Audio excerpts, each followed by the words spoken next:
Well, here we are in Lublin, outside a laundry in Lublin, where we've had to come in order to get our smalls washed. Hello, James. Hello, Troy. So what are we talking about today? It's PTSD that comes out of relationships, I think, isn't it? We're going to get a lot of kind of like, oh, well, the bitterness of the red pill. It's not about that. We obviously are always coming from a place of kind of, loving women and blah, blah, blah. But there are elements, obviously, to the dating market that are ruthless. All is fair in love and war, as they say. And whilst men are typically physical terrorists, women are, in some ways, emotional terrorists. They're very high level socially compared to most men, right? So the game is really the ability to catch up your social emotional intelligence to the level of women, because otherwise women are going to run rings around you, and we've seen it, a lot. Yeah. So, what's the meat and veg of today?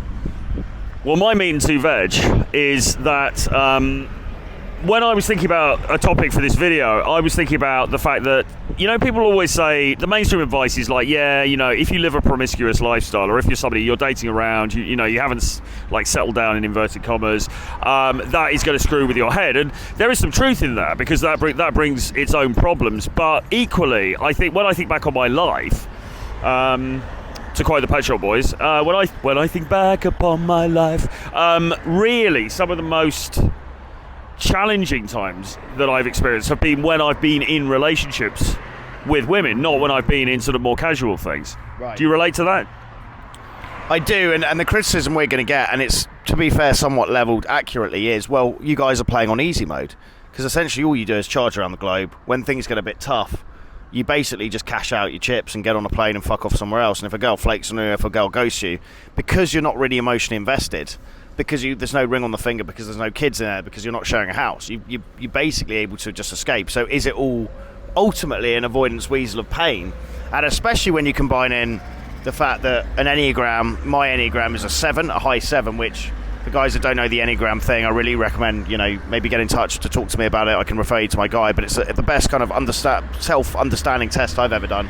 You answer a question over around 40 questions, and he really kind of understands you. It's really intriguing to see how it comes out. It's the most accurate thing, and we always say that the path to all of this stuff starts with self-mastery, right? So yeah. I highly recommend you look at that. But my Enneagram is a loves variety, avoidance of pain, drawn to pleasure. So when I factor that in as well, could you argue, guys watching this, that what we're doing is really playing ultimately the game on easy mode, and when the going get tough, we run away from it, which is kind of true. Yeah. And what's wrong with that? But no, for people that maybe they aren't familiar with our channels or whatever, so I mean, basically, Tusk, Soul, Raison d'Etre, and mine to a large extent is travelling around, travel experiences, dating, travel, hedonism, and crucially, sort of increasingly non-exclusive dating. Really is the key word here. So you're going around. Yes, you're meeting women that you find attractive and you have a great bond with and stuff, but you're not necessarily sort of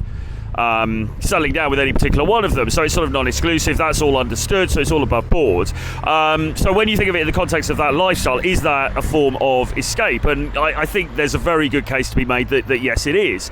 However, the issue is that on the other side of that coin, so I've had people on my videos recently saying, well, it's time to settle down. Why don't you just, and effectively they're saying, well, why don't you just kind of, find somebody, get married? Is it men or women saying that? A bit of both, but mainly men, actually, strangely. And I had some guy say on the channel the other day, commenting saying I need to just pray to God for a wife, whereas actually I've been praying to God for the opposite for the last couple of decades. But people are coming out with this well-meaning advice, but what they seem to never really take into account is that actually the other side of the coin, you're in a monogamous committed relationship, but that can be incredibly challenging. And as I've said, I mean, some of the biggest challenges of my life really have been when you've got very psychologically enmeshed with a woman, and there's that kind of, maybe I'm not leveling at this in anyone I've dated in particular, but you could almost get into a sort of psychological mind games with people, can't you? And that can be very, very stressful, very taxing. It can give you this kind of anxiety.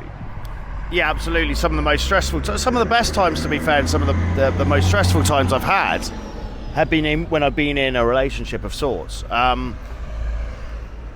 I guess the argument to say, give it a go with a relationship is when you feel very vulnerable, you're very close to someone. You do have some of the highest highs in some ways, don't you? But what comes with that is also some of the lowest lows. And it's really that process of vulnerability and putting yourself on the line. Yeah. But having done kind of having done quasi, I guess, monogamous, one hog for life relationships at times. You can hold it. Sure. Having done quasi kind of monogamous relationships, and just kind of living the kind of player lifestyle. I mean, from my current raison d'etre with all this stuff, and the thing that tends to make me happy, in my experience, is kind of having 3 or 4 different girls you've got some sort of emotional connection with, you really vibe with, you know, they're cool girls. Loving the music, by the way. Oi, oi, oi. They are not. You've got this. Oh, are we off? Recenter. Here we go. We're back on. Technical difficulties. It's like, do you remember the old school technical difficulties when it was just terrestrial TV in the UK and you used to have fuzzy screen and there'd be a woman up the top with a hand puppet as like the kind of filler screen? Yes. Yes. Very odd. Very odd. Monk air. So where are we up to? God, our brains, my drug adult brain is deserting me. So what the current status quo, which tends to make me happiest, is having 3 or 4 girls around the world that I have a kind of emotional connection with, but it's non-exclusive dating. Yeah. I'm not trying to keep tabs on what they're up to. I'm not trying to put restrictions on that, but they're very aware I'm very single, right? So I do what I fucking want, and actually that breeds into that competition anxiety in there, which means they're kind of almost latched in deeper psychologically because they know that there's other women around, right? And I don't rub it in their face, but I hint at it. Yeah, and they maybe sometimes they know what you do as well, and that. A lot of them do know what I do, which feeds into it, so they see kind of infill videos. A lot of the girls I date know what I do as well, and obviously they're cool with it. And it's so really, I mean, because a lot of my recent videos, I've been talking a lot about the doom and gloom aspects of things, and the fact that, you know, relationships, long-term partnerships, and things are very difficult, which I do believe. I absolutely think that they are very difficult. And actually, I got challenged on this by an ex-girlfriend recently who watched one of my videos, and she messaged me and goes, "Oh, you know, what are you doing with this?" And I'm like, well, look, I mean, relationships are difficult. I don't think that's a particularly niche sort of, men's internet view. I think that's a pretty common thing, really. I mean, I think most people acknowledge long-term relationships are challenging. So, I mean, where we're coming at it from, or where I'm coming at it from, is a bit like, so what's the solution to that? And a lot of people think, oh, well, you're just going to go MGTOW, you know, men going their own way. You're just going to go and live like a monk in a cave somewhere. And that's not what I'm about. That's not what I'm saying. I do think that there are huge advantages to this sort of non-exclusive model that we're talking about for men. You know, and the fact is that 2022 going into 2023, I mean, or whatever, it's so doable now. It's doable in a manner and on a scale that's just never been possible in the whole of human history before. So really, you've got to think about your options here. You've got to think, okay, well, I'm sitting in, Doncaster or wherever you live, and like I was, need to get on the wife hunt and, find someone to settle down with because now I'm 26. And it's a bit like, well, hang on, man, do you actually need to do that? Is that really what you want, or is that just what you've been told that you should want?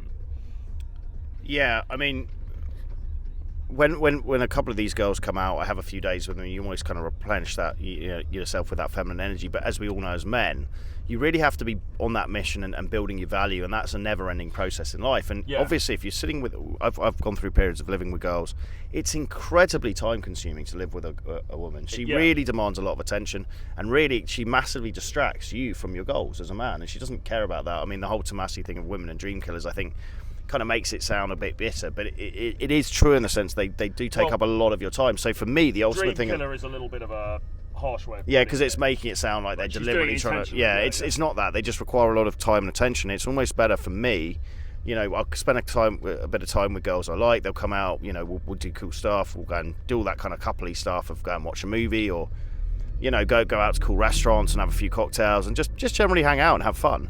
But that period for me is very limited. It's only 2 to 3 days at a time. And the ultimate way of doing that actually is not bring them to you, because we have that trade-off of the more feminine, generally speaking, the girl is, and the more, I think for me and Troy, that's really top of the list in terms of what we're looking for, very feminine women, the less independent they are, right? Because independence comes with, it's a masculine trait, right? So we have that, we're almost having to babysit them, which can get a bit tiresome. You can't really leave them alone. So that's why the period for me tends to be limited to 2 or 3 days. But that's enough to replenish the feminine energy, that being around that feminine vibe, and also just having fun. And then I can kind of go back to building all the stuff I can do on my own. The meditating, the learning languages, the planning for the future, the making money, the hustling, and obviously doing what we do for work. So that's kind of what we've got going on at the moment. But I guess the deeper question to all this stuff is, right, why, what is the end goal? What is the exit goal? We obviously work with a lot of men, from the age of kind of my age, 35 upwards, who are like, right, well, I want to maybe cash my chips out. Maybe I do want to have kids. Maybe I should be getting married. And these are all questions, obviously, that need to be answered. Yeah, they really are. And we were actually talking about this over breakfast this morning, weren't we? We were sort of speculating on who might be the first one to, as we called it, throw in the towel, which is hang up the Spurs. And I was saying, I reckon, James, you're going to be the first one. And he was like saying, because you want to be the last of the Mohicans, the last man standing, sort of thing. And it's actually not that at all. I mean, I think it's all right. It is all right. It is that. I'll be like at the end saying, I beat all of you. We're wheeling in like a Vietnam. Yeah, I'll be like living on an island on my own, like yes. Napoleon Bonaparte, exiles. Corsican Island. Yeah, bone her parts. But so I think the truth is all of this stuff is fluid. I mean, my views on this actually they haven't changed that much over the years. But you as you get older, your priorities start to change. You don't want necessarily to be charging around and being incredibly promiscuous anymore, and I'm not. As we've said before, I think actually the model that I prefer, and I think you prefer as well, is meeting people that you really resonate with, you really gel with, and you want to spend a bit of time with them. And also on that point, men, because I think that the thing that used to scare me back in the day was that kind of idea of I was a 14-year-old kid with my fake ID drinking the boozer, and there'd be that red-faced man on the corner of a bar completely on his own, desperately trying to start conversations with people because he's lonely. Yeah. Right. But if we live in a digital age and nomadic age, and we people who because of the internet we're able to connect with, who share a similar mindset, we could be potentially charging around for the next 20 years almost together, and you're not lonely because you've got people who are living a similar life, right? So it's about finding that new kind of band of brothers you can gel with, and that could go on forever, really. Which I believe again is absolutely possible. I do now. In this day and age, it absolutely is. But before it wasn't, and that was one of the scary things that maybe you're thinking, right, that's the reason I've got to get a wife and kids, right? Yeah, because Tomasi wrote that article years ago about the myth of the lonely old man, and I think he was absolutely correct. But as time has gone on, because he wrote that probably the 2000, maybe even 2008 or something. Or maybe earlier, but you find more and more people who are willing to live that similar lifestyle, traveling, nomadic, having fun, and even for instance, me and Troy. I mean, look, we still approach a lot. We're very much do it time efficiently, but we're not like the 10 years ago for both of us, where we're charging around like a dog with two dicks. Doing 5-6 hours approach sessions a day. It's not us. Yeah, we do it in the course of our day. But so we're still approaching, but we're good examples of guys that have calmed down with it, but we still love the travel, we love the exploring, and it's far more fun when you were around like-minded people, right? But people have said, when I've talked about these issues before, things like but it's harder to make friends when you're older, when you're over 40 and stuff. I don't believe that's true. Now, we're obviously in quite a fortunate position because we're content creators, and so we've met people through that, but I think anybody, here is good.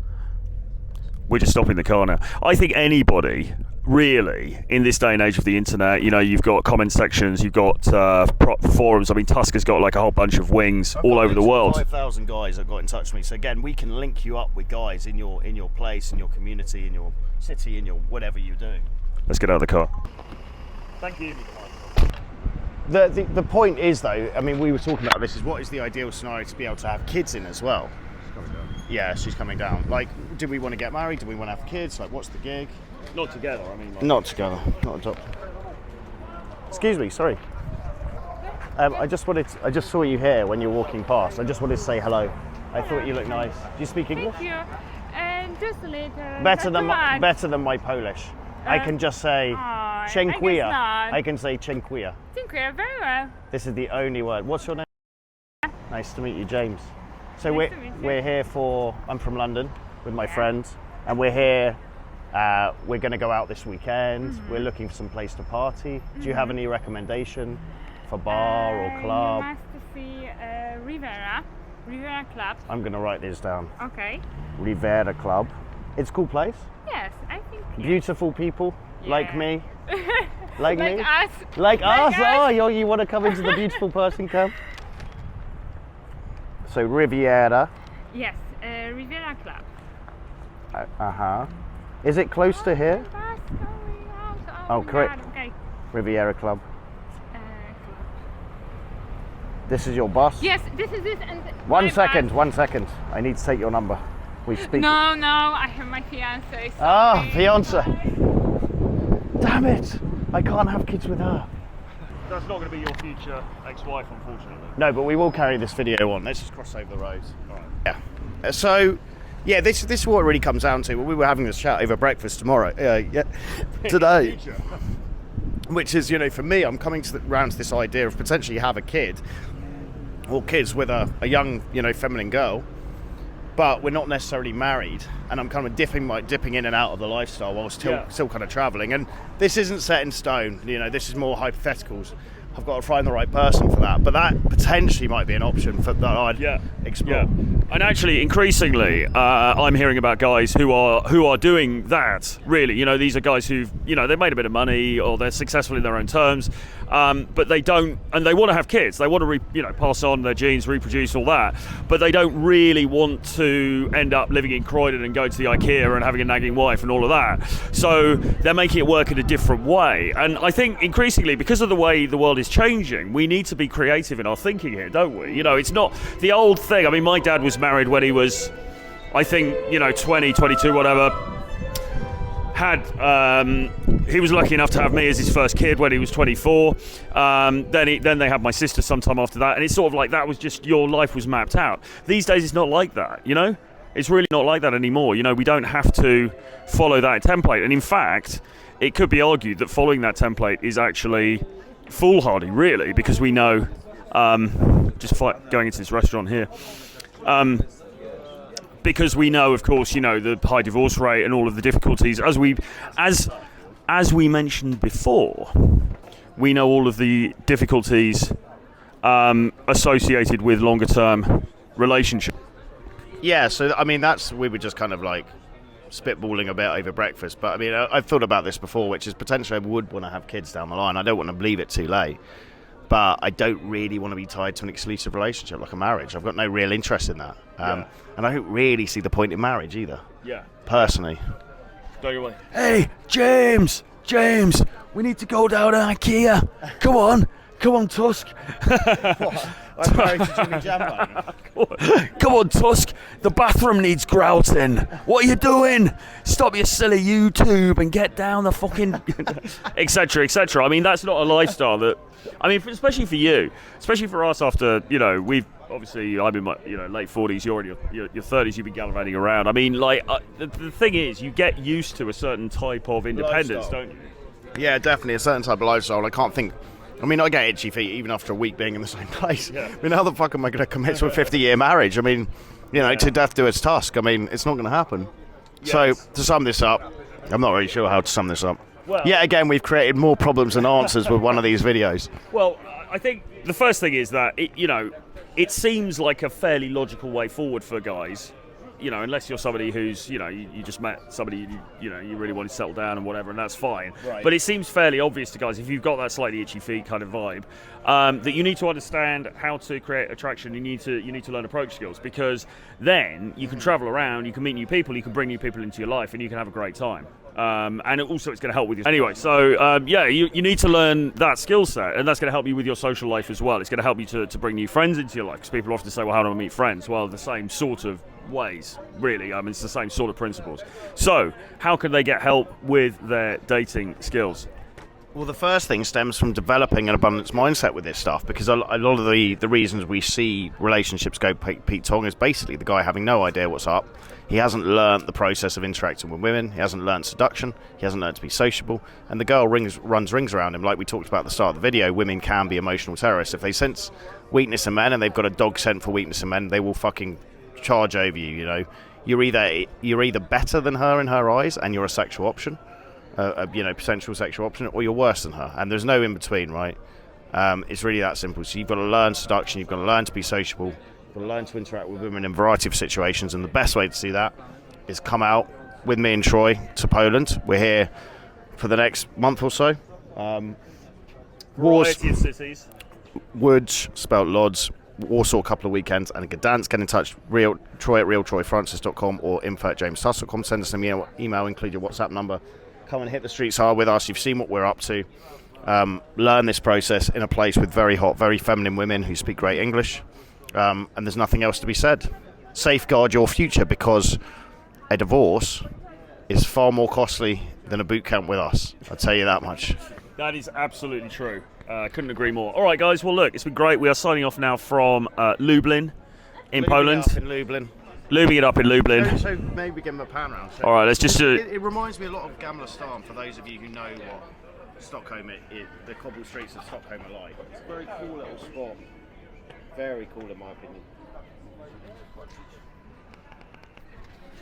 So this is actually the smallest city on the tour. There's about 300,000 population here, and it's still absolutely through the roof, isn't it? In terms of beauty, in terms of opportunity. So, you know, when we go to Łódź next week, for example, that's up to, you're talking about 500,000, and then we go to Warsaw, which is the big daddy. So, you know, and then Gdansk, which is the holiday Ibiza of Poland. So, I mean, the opportunities are here through the roof. It's a lot of fun, and you know, we can help you with this stuff, but we can also help you with, you know, if you're interested in the lifestyle and getting to know how James has got away with being a digital vagabond for the last 7 years. You can pick our brains on that as well, which guys are doing who we're tutoring now. Anyway, enough of this nonsense. We will see you again very soon. Bye-bye.